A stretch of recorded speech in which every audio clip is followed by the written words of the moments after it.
Hello guys, welcome to my channel. तो आज के वीडियो में हम करने लगे हैं which term of the series. ये क्वेश्चन हमारा है ज्योमेट्रिक प्रोग्रेशन का।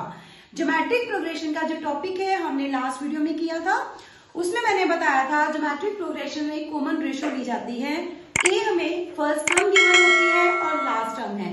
लास्ट टर्म का फॉर्मूला होता है Tn equals to a into are की power n-1। Tn equals to a into r की power n-1। So geometric progression के जो क्वेश्चंस हैं उसमें हमने ये भी बता दिया था, फर्स्ट टर्म का भी बता दिया था, कॉमन रेशियो भी बता दी थी और nth टर्म को कैसे निकाला जाता है वो भी मैंने आपको बता दिया था। बट आज की वीडियो में हम लोग करेंगे विच term of the series. Series आपको गिवन है, इसमें आपने n निकालना है। 7, 14, 28 so on is equals to 448। देखो इसमें हमारे पास है a गिवन है, a का मतलब फर्स्ट टर्म हमारे पास गिवन है 7। उसके बाद है कॉमन रेशियो आपने निकालनी, जिसको हम स्मॉल r के साथ डिनोट करते हैं। कॉमन रेशियो कैसे निकालते हैं? Second term divided by first term, कितना आएगा 2।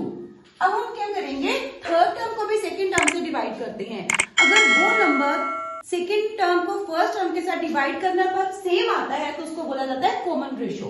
अब है थर्ड नंबर है 28 एंड सेकेंड नंबर है 14, इनको भी हमने डिवाइड कर दिया तो कितना आ गया 2। इट मीन्स 2 हमारे पास क्या है, कॉमन रेशियो है। क्लियर? लास्ट नंबर कौन सा है, 448। तो Tn की वैल्यू हमारे पास है 448। Tn equals to 448। Clear? Tn का फॉर्मूला हमारे पास है a इंटू आर की पावर n-1। हम यहाँ पे अप्लाई कर देते हैं a r n-1 is equals to 448। Clear? a की वैल्यू हमारे पास है 7, r की वैल्यू हमारे पास है 2।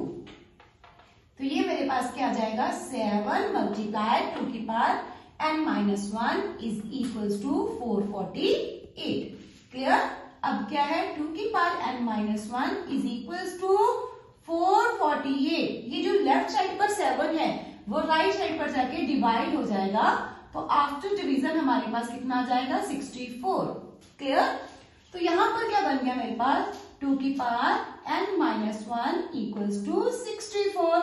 अब आपने देखना है कि जो 64 है वो कितने टाइम्स 2 आता है। 2 की पावर 6 टाइम्स अगर हम 2 को मल्टीप्लाई करते हैं तो 64 आता है। 2 की पावर n-1 इक्वल्स टू 2 की पावर 6। क्लियर? अगर हमारे पास बेसिस सेम है, इक्वल्स टू का साइन है, तो जो उनकी पार्ट्स है वो भी इक्वल हो जाएंगी। क्या आएगा, n-1 equals to 6। So n is equals to 6। Left side पे -1 है, राइट साइड पर जाके वो प्लस हो जाएगा। n की वैल्यू कितनी आ गई, 6 + 1 इज 7।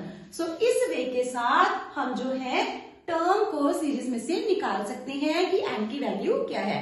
सो इसके रिलेटेड हमारे पास और भी काफी सारे क्वेश्चंस हैं, आप उसको भी ट्राई कर सकते हो।